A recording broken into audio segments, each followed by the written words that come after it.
So இப்போ ஓட்டு போட்ட மக்கள்லாம் அந்த அளவுக்கு பார்த்தீங்க அப்படின்னா கொதிச்சு போயிருக்காங்க.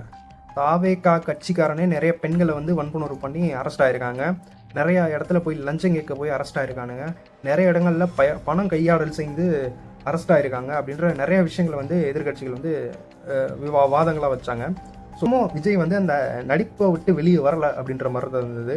ஏன்னா இப்படி அண்டர்டேக்கர் மாதிரி இப்படிங்கிறது, அப்புறம் பார்த்தீங்க அப்படின்னா ஒரு 4 பஞ்ச் டைலாக்கு, எங்களுக்கும் நக்கலாக பேச தெரியும், எங்களுக்கும் வந்து சம்மந்தம் இல்லாமல் பேச தெரியும் அப்படின்னு ஆக்கப்பூர்வமான கேள்விக்கு எந்த கேள்விக்குமே ப்ராப்பரான பதில் வரல. சட்டசபையில் விஜய் அவர்களை போட்டு தான் எல்லாம் குஜிலி மஸ்து பண்ணிட்டு இருந்தானுங்க. விஜய் அவர்களோட அந்த பிராண்ட் வந்து உடையுது. தமிழ்நாட்டில் என்ன நடக்குதுன்னு சத்தியமாக எனக்கு தெரியவே இல்லை. கடந்த 40 நாளாக பார்த்தீங்க அப்படின்னா வரலாறு காணாத அளவுக்கு நிறைய வந்து கிரைம் நடந்திருக்கு.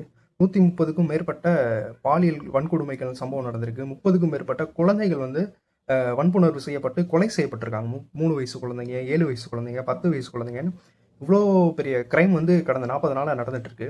இதுக்கு பொறுப்பாக இருக்கக்கூடிய அமைச்சர்கள், அதிகாரிகள் அல்லது தாவேகாவுடைய அரசு பார்த்தீங்க அப்படின்னா கொஞ்சம் கூட பொறுப்பு இல்லாமல் 6 மாதம் டைம் கொடுங்க அப்படின்னு ஒரு பக்கம் கேட்டுட்டு இருந்தாலும், அதே குரலாக பார்த்தீங்க அப்படின்னா திரைத்துறையிலேருந்து நிறைய தற்கூரிகள் 6 மாதம் கேள்வி யாரும் கேட்காதீங்க, கரண்ட் இல்லைன்னா கேட்காதீங்க, என் வீட்டில் கூட கரண்ட் எடுத்துக்கோங்க, அல்லது சோலார் சிஸ்டம், அதாவது சோலார் பேனலுக்கும் சோலார் சிஸ்டத்துக்கும் வித்தியாசம் தெரியாத தற்கூரி அது என்ன பண்ணிருக்குன்னா, என் வீட்டில் கூட எடுத்துக்கோங்க, இல்லை சோலார் சிஸ்டம் வாங்கி மாட்டிக்கங்க அப்படின்னு சொல்லி நிறையா வீடியோலாம் பேசி அது வந்து கடந்த ஒரு வாரமாக சோஷியல் மீடியாவில் பூரா வாங்கி கட்டிக்கிட்டு இருந்தது. இப்போ புதுசாக ஒரு ப்ராடக்ட், அந்த ப்ராடக்ட் யாருன்னா ஸ்ரீமான்னு சொல்லி அவர் ஒரு ஆக்டரு. சீமான் கிடையாது, ஸ்ரீமான், விஜயோட நண்பர். அவர் வந்து பார்த்தீங்க அப்புறம் ஒரு இன்டர்வியூவில் வந்து சின்ன விஷயத்த பூரா பூதாகரமாக்குறாங்க, அவங்களுக்கு வந்து டைம் கொடுக்கணும், எங்கேயோ யாரோ பண்ண தப்புக்கு அரசு எப்படி பொறுப்பேற்க முடியும் அப்படின்னு சொல்லி அவர் ஒரு பக்கம் இன்டர்வியூ கொடுத்துருக்காரு. ஒரு பக்கம் பார்த்தீங்க அப்படின்னா தமிழ்நாடு வந்து ஒரு மோசமான ஒரு இக்கட்டான சூழ்நிலையில் இருக்குது. இந்த டைமில் பிறந்த நாள் கொண்டாட்டம் அவசியமா அப்படின்ற ஒரு கேள்வி இருக்குது. பிறந்த நாள் கொண்டாடலாம், தப்பு கிடையாது. ஆனால் உங்கள் வீட்டோட, உங்கள் ரிலேஷன், உங்கள் ஃப்ரெண்ட் சர்க்கிளில் ஒரு பிறந்தநாள் கொண்டாடிக்குங்க. இவ்வளோ நாட்டில் இவ்வளோ பெரிய பிரச்சனை இருக்குது. மொத்த மக்களும் வந்து ஓட்டு போட்ட மக்கள்லாம் வந்து பார்த்திங்க அப்படின்னா கொதிச்சு எழுந்துட்டு இருக்காங்க. ஸோ நம்பி ஓட்டு போட்டோமே, விஜய் வந்து சினிமாவில் பண்ணுற மாதிரி பார்த்தீங்க அப்படின்னா நிஜத்துலேயும் பண்ணுவார் அப்படின்னு நம்பி ஓட்டு போட்ட மக்கள்லாம் வந்து ஏன்டா ஓட்டு போட்டோன்னு புலம்புற நிலைமைக்கு தள்ளப்பட்டிருக்காங்க. ஸோ இப்படி ஒரு சூழ்நிலையில் இந்த கிரைமுக்கெல்லாம் பொறுப்பேற்க வேண்டிய தாவேக அரசு பார்த்தீங்க அப்படின்னா அமைச்சர்களும் தலைமையும் பார்த்தீங்க அப்படின்னா என்ன பண்ணியிருக்காங்கன்னா, அந்த பர்த்டே செலிப்ரேஷன் அதை எங்கே செலிப்ரேட் பண்ணியிருக்காங்கன்றது தான் பிரச்சனை. அரசு பள்ளிகளில், அதாவது பார்த்தீங்க அப்படின்னா கவர்மெண்ட் நடத்துகிற ஸ்கூலில் மோட்டிவேஷன் ஸ்பீச்சாக பார்த்தீங்க அப்படின்னா நம்ம சோஷியல் மீடியாவில் நிறைய அந்த இன்ஃப்ளூயன்சர்லாம் இருப்பாங்க. அவங்கெல்லாம் பார்த்தீங்க அப்படின்னா இந்த அரைகுறை ட்ரெஸ்ஸை போட்டு ஆடுறது, இந்த மாதிரி க்ரன்ச்சாக பண்ணுறது, படிப்புக்கும் அவங்களுக்கும் சம்மந்தமே இருக்காது. அவங்கள மாதிரி ஆளுகளை கூட்டிகிட்டு வந்து காலேஜ் ஈவெண்ட்டில், கல்ச்சரில் பார்த்தீங்க அப்படின்னா அவங்கள வந்து மோட்டிவேஷன் ஸ்பீச் கொடுக்க சொல்லுவாங்க. அதெல்லாம் வந்து சோஷியல் மீடியாவில் பயங்கரமாக ட்ரெண்ட் ஆகி அவங்களெல்லாம் வறுத்தெடுக்கிற டைம்லாம் இருந்தது. ஸோ அதையே வந்து பார்த்தீங்க அப்படின்னா அவ்வளோ கேள்வி கேட்டிருப்போம்.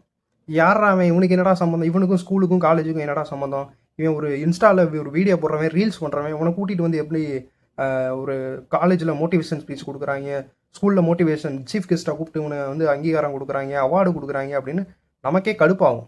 ஸோ அந்த மாதிரி ஒரு சூழ்நிலையில் தான் இப்போ வந்து தமிழ்நாடு இருக்குது. ஏன்னா அரசு பள்ளி வந்து தரம் உயர்த்தணும், அரசு பள்ளியில் மாணவர்கள் வந்து சேர்க்கை அதிகமாக இருக்கணும், அரசு பள்ளியில் இருக்க பிரச்சனைகளை சரி பண்ணணும் அப்படின்ற ஒரு இடத்துக்கு அமைச்சர்கள் போகாமல் விஜய் அவர்களுக்கு பிறந்த நாள் அப்படின்ற ஒரு காரணத்துக்காக பார்த்தீங்க அப்படின்னா அங்கே இருக்க மாணவர்களை எல்லாம் கூப்பிட்டு செலிப்ரேஷன் பண்ணியிருக்காங்க. அது என்ன செலிப்ரேஷன் பண்ணியிருக்காங்கன்னா, நம்மெல்லாம் படிக்கும்போது பார்த்தீங்க அப்படின்னா தமிழ் தாய் வாழ்த்து, இந்த நீராறும் கடல் உடுத்த, இந்த மாதிரி நிறைய தமிழ் சாங்கு இந்த மாதிரி பாட வச்சு பார்த்தீங்க அப்படின்னா தமிழ் உணர்வுகளை அல்லது சமத்துவத்தை சொல்லிக் கொடுக்குற மாதிரி பாடல்கள், ப்ரேயர் சாங் வந்து எப்போவுமே ஸ்கூலில் வந்து சொல்லிக் கொடுப்பாங்க, தேசிய கீதம் இந்த மாதிரி. ஆனால் இப்போ பார்த்தீங்க அப்படின்னா விஜய் அவர்கள் நடித்த பீஸ்ட் படத்துலேருந்து 2ல் 1 பார்க்கலாம் நிக்கிரியா தெம்பா அப்படின்ற பாட்டை அங்கே இருக்க மாணவர்கள் பூரா பாட, அங்கே இருக்க தலைமை ஆசிரியர்கள், அங்கே இருக்க ஆசிரியர்கள்லாம் சேர்ந்து அதை வீடியோவாக எடுத்து விஜயோட பிறந்தநாளுக்கு வந்து பார்த்தீங்க அப்படின்னா அதை செலிப்ரேட் பண்ணி அப்படி கொண்டாடிருக்காங்க. அது மட்டும் இல்லாமல் பார்த்தீங்க அப்படின்னா அந்த விளையாட்டு போட்டிகள், இந்த கராத்தே, இந்த ஓடு, ஒரு வீடியோலலாம் பார்த்தீங்க அப்படின்னா ஓடு உடைக்கிறதுக்காக அந்த ஓடில் பெட்ரோலை ஊற்றி ஒரு சின்ன பையனை உடைக்க சொல்கிறாங்க.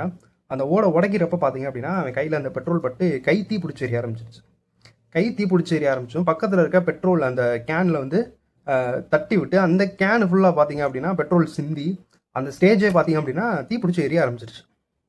ஸோ இப்படி ஒரு விபரீதமான விஷயத்த பண்ணி இந்த மாதிரி பார்த்தீங்க அப்படின்னா செலிப்ரேட் பண்ணணும்னு என்ன அவசியம் இருக்குது, அதுவும் அரசு பள்ளியில். இன்னொரு பக்கம் பார்த்தீங்க அப்படின்னா அமைச்சர், அவர் வந்து உயர்கல்வித்துறை அமைச்சர் காங்கிரஸ்காரு, அவர் என்ன பண்ணியிருக்காரு அப்படின்னு பார்த்தீங்க அப்படின்னா ஒரு செலிப்ரேஷன் மோட்டில் போய் இங்கே வந்து நிமோனியா கசிவு ஏற்பட்டு கிட்டத்தட்ட 7 பேர் உயிரிழந்திருக்காங்க, 40க்கும் மேற்பட்டவங்க உடல்நிலை குறைவுனால பார்த்தீங்க அப்படின்னா பாதிக்கப்பட்டிருக்காங்க. அதெல்லாம் விட்டுட்டு இந்த செலிப்ரேஷன் மோட்டில் வந்து வாடி வாடி வாடி கைப்படாது சீடின்னு சச்சின் படத்தில் விஜய் ஆடின பாட்டுக்கு வந்து ஸ்டூடெண்ட் ஆட வச்சு இவரும் கூட சேர்ந்து ஆடி இருக்காரு. இவர் ஆட்சிக்கு வந்து கிட்டத்தட்ட 1 மாதம் தான் ஆயிருக்கு. இவர் வந்து நாட்டுக்காக பெருசாக ஒன்றும் சாதிக்கலை. சினிமாவில் 69 படம் நடிச்சிருக்காரு, அவ்வளோதான். மற்றபடி மக்களுக்கோ நாட்டுக்கோ எந்த ஒரு விஷயமும் ஆக்கப்பூர்வமாக பண்ணது கிடையாது.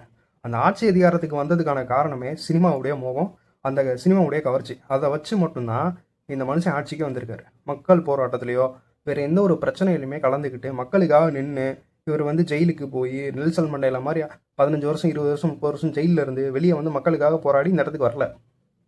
ஜஸ்ட்டு 69 படம் நடித்தார், ரசிகர்களை சந்திச்சார், ரசிகர்களை ஓட்டா மாற்றி அரசியலுக்கு வந்துட்டார். அவர் பள்ளிகளில் அவரை செலிப்ரேட் பண்ண வேண்டிய அவசியம் என்ன இருக்குது? ஒரு முதல்வருக்கு ஒரு வாழ்த்து சொல்லிட்டு போங்க. இது வந்து வன்மையாக கண்டிக்க வேண்டிய விஷயம், எல்லாரும் பேச வேண்டிய விஷயம். ஒரு பள்ளியில் தலைமை ஆசிரியர்களும் சேர்ந்து இப்படி ஒரு கேவலமான இழிவான செயலை செஞ்சுருக்காங்க. ஒரு நடிகனோட பிறந்த நாளுக்கு இவ்வளோ இம்பார்ட்டன்ட் கொடுத்து மாணவர்களை துன்புறுத்தி இப்படி வந்து ஒரு நல்ல பேரை எடுக்கணும் அப்படின்றதுக்காக ஒரு கேவலமான செயலை செஞ்சுருக்காங்க. இது மட்டும் இல்லாமல் ஒரு பள்ளியில் பார்த்தீங்க அப்படின்னா அந்த வேலாயுதம் படத்தில் கிளைமேக்ஸில் வர மாதிரி பார்த்தீங்க அப்படின்னா விஜயோட ஃபேஸை வந்து அந்த மக்கள்லாம் வந்து நின்று விஜயோட ஃபேஸ் வர மாதிரி இருக்கும். அதை வந்து விஎஃப்எக்ஸில் பண்ணியிருப்பாங்க. ஆனால் இங்கே என்ன பண்ணியிருக்காங்க அப்படின்னா அங்கே இருக்க ஸ்டூடெண்ட்டை மத்தியானம் 1 மணி வெயிலில் கிட்டத்தட்ட 2 மணி நேரம் 3 மணி நேரம் வெயிட் பண்ண வச்சு விஜயோட முகத்தை வரைஞ்சி அந்த முகத்தில் பார்த்தீங்க அப்படின்னா அங்கே இருக்க ஸ்டூடெண்ட்டை பூரா நிற்க வச்சு ட்ரோன் ஷாட்டில் வந்து விஜயோட முகம் வர மாதிரி பார்த்தீங்க அப்படின்னா வர வச்சு அதை வந்து ரீல்ஸ் பண்ணியிருக்காங்க. இதை பார்த்த அந்த ஸ்கூலில் இருக்க அந்த பேரண்ட்ஸே பார்த்தீங்க அப்படின்னா கொதிச்சு போய் தலைமை ஆசிரியர்கள்ட்ட வந்து பிரச்சனை பண்ணுற சூழ்நிலை வந்து நடந்திருக்கு. ஏன்னா அவங்களே வந்து சத்தம் போட்டிருக்காங்க. எப்படி வந்து ஸ்டூடெண்ட்டு நாங்கள் படிக்க அமைச்ச ஸ்டூடெண்ட்டை வந்து 3 மணி நேரம் 4 மணி நேரம் வந்து பார்த்தீங்க அப்படின்னா இப்படி வெயிலில் உட்கார வச்சு நீங்கள் இந்த விஷயத்தை எப்படி பண்ண முடியும் அப்படின்னு அங்கே இருக்க பேரண்ட்ஸுகளே கடுப்பாயிருக்காங்க. ஸோ இப்போ ஓட்டு போட்டு மக்கள்லாம் அந்த அளவுக்கு பார்த்தீங்க அப்படின்னா கொதிச்சு போயிருக்காங்க. சரி, இந்த பள்ளி கல்லூரிகளில் நடந்த விஷயங்களை கூட விட்டுறலான்னு வைங்களேன். இன்றைக்கி வந்து சட்டசபை கூட்டத்தொடர் விஜய் மேலே வந்து விமர்சனங்கள் அதிகமாக இருந்தது. என்ன விமர்சனம் அதிகமாக இருந்தது அப்படின்னா சட்டமன்றத்தில் விஜய் அவர்கள் பேசவே மாட்டேங்கிறாரு அப்படின்ற ஒரு விமர்சனம் வந்தது. ஸோ இன்றைக்காவது பேசுவார் அப்படின்னு நினச்சி எல்லாரும் வெயிட் பண்ணிட்டு இருந்தாங்க. எதிர்கட்சிகள் கேட்ட கேள்விகளும் அந்த மாதிரி 130க்கு மேற்பட்ட குற்றங்கள் நடந்துட்டுருக்கு, கிரைம் நடந்துட்டுருக்கு. தாவேகா கட்சிக்காரனே நிறைய பெண்களை வந்து வன்புணர்வு பண்ணி அரெஸ்ட் ஆகிருக்காங்க. நிறையா இடத்துல போய் லஞ்சம் கேட்க போய் அரெஸ்ட் ஆகிருக்கானுங்க. நிறைய இடங்களில் பணம் கையாடல் செய்து அரெஸ்ட் ஆகிருக்காங்க அப்படின்ற நிறைய விஷயங்களை வந்து எதிர்கட்சிகள் வந்து வாதங்களாக வச்சாங்க. ஸோ இதுக்கெல்லாம் பதில் சொல்லுவாங்க, விஜய் அவர்கள் பதில் சொல்லுவார் அப்படின்னு எதிர்பார்த்தா அவர் எதுக்குமே பதில் சொல்லலை. வழக்கம் போல் எதிர்கட்சிகள் வெளிநடப்பு செய்து வெளியே கிளம்பி போனதுக்கப்புறம் பார்த்தீங்க அப்படின்னா ஒரு 10 ரீல்ஸ் கட் பண்ணி சோஷியல் மீடியாவில் இந்த ரூட் மாஃபியா பரப்புறதுக்கான ஒரு ஸ்கிரிப்டான ஒரு கண்டென்ட்டை வந்து பேசி முடிச்சுட்டு போயிட்டாரு. இன்றைக்கி சட்டசபை எப்படி இருந்துச்சு அப்படின்னா இன்னமும் விஜய் வந்து அந்த நடிப்பை விட்டு வெளியே வரலை அப்படின்ற மாதிரி தான் இருந்தது. ஏன்னா இப்படி அண்டர்டேக்கர் மாதிரி இப்படிங்கிறது, அப்புறம் பார்த்தீங்க அப்படின்னா ஒரு 4 பஞ்ச் டைலாக்கு, எங்களுக்கும் நக்கலாக பேச தெரியும், எங்களுக்கும் வந்து சம்மந்தம் இல்லாமல் பேச தெரியும் அப்படின்னு சினிமாவில் வர்ற அதே பாணியில் அதே ஒர்க்கை தான் இன்னைக்கு விஜய் அவர்கள் பண்ணார். எதிர்கட்சிகள் கேட்ட ஆக்கப்பூர்வமான கேள்விக்கு எந்த கேள்விக்குமே ப்ராப்பரான பதில் வரல. ஸோ சோஷியல் மீடியா ஃபுல்லாக பார்த்தீங்க அப்படின்னா தாவேக்காவை எல்லாரும் போட்டு புரட்டி எடுக்கிறாங்க, பதில் பேச மாட்டேங்கிறாரு விஜய் வந்து விஜய் வந்து சட்டசபையில் வச்சு குஜிலி மிஸ்து பண்ணிக்கிட்டு இருக்காங்க அப்படின்னு சோஷியல் மீடியா பூரா பார்த்தீங்க அப்படின்னா ஓட்டு போட்ட விஜய் சினிமாவில் பண்ண மாதிரியே அங்கே போய் ப்ரெஸ் மீட்டில் பேசுவார், அங்கே போய் வந்து சட்டசபையில் பேசுவார், எதிர்கட்சிகளை கதற விடுவார் அப்படின்னு நிறைய பேர் வந்து நம்பிக்கிட்டு இருந்தாங்க. ஆனால் அதுக்கெல்லாம் உல்ட்டாவாக பார்த்தீங்க அப்படின்னா சட்டசபையில் விஜய் அவர்களை போட்டு தான் எல்லாம் குஜிலி மிஸ்து பண்ணிட்டு இருந்தாங்க. சோஷியல் மீடியா ஃபுல்லாக பார்த்தீங்க அப்படின்னா விஜய் வாயவே திறக்கலை அப்படின்னு போட்டு ஓட்டு போட்ட மக்களே வந்து அதிருப்தியில் நிறையா வந்து பேச ஆரம்பிச்சிட்டாங்க. இதுக்கெல்லாம் ஒரு முற்றுப்புள்ளி வேணும். விஜய் அவர்களோட அந்த பிராண்டு வந்து உடையுது. அதுக்கு என்ன பண்ணுறது அப்படின்றதுக்காக இன்றைக்கி எதிர்கட்சிகள்லாம் வெளியே போனதுக்கப்புறம் ஒரு 10 நிமிஷம் நீங்கள் ஒரு ஸ்கிரிப்டை தரோம், அவங்க வெளியே போனதுக்கப்புறம் இதை பேசி முடிங்க அப்படின்னு சொல்லிட்டு அப்பாவை காணோம், அண்டர்டேக்கர் மாதிரி இப்படி பண்ணுறது, இந்த மாதிரி சில விஷயங்களெல்லாம் பண்ணி இந்த ரூட் மாஃபியாவுக்கு ஒரு கண்டென்ட் கொடுத்துருக்காரு. அந்த ரூட் மாஃபியா இன்றைக்கி என்ன பண்ணும் அப்படின்னா அவர் பேசின 10 நிமிஷத்தை கட் பண்ணி ஒரு 10 ரீலாக கன்வெர்ட் பண்ணுவாங்க. 10 ரீலாக எடிட் பண்ணி சோஷியல் மீடியா பூரா ரூட் மாஃபியா எல்லாத்துக்கும் ஷேர் பண்ணுவாங்க. ஸோ இதை வச்சு பார்த்தீங்க அப்படின்னா சட்டசபையில் விஜய் பயங்கரம், சம்பவம் செய்த விஜய், சட்டசபையில் எதிர்க்கட்சியை ஓடவிட்ட விஜய், நக்கலாக பேசி உதயநிதியை கலாய்த்த விஜய் அப்படின்னு சொல்லி இன்னைக்கு பூரா பார்த்தீங்க அப்படின்னா எதிர்க்கட்சிகள் கேட்ட ஆக்கப்பூர்வமான எல்லா கேள்வியும் மழுங்கடிக்கிற விதமாக இந்த ரீலை பரப்புவானுங்க. ஸோ அவனுங்களுக்கு அவ்வளோதான் தெரியும். கேட்குற கேள்விக்கோ அல்லது ஆக்கப்பூர்வமான ஒரு விஷயத்துக்கோ முன்னெடுக்கவோ எதுவுமே தெரியாது.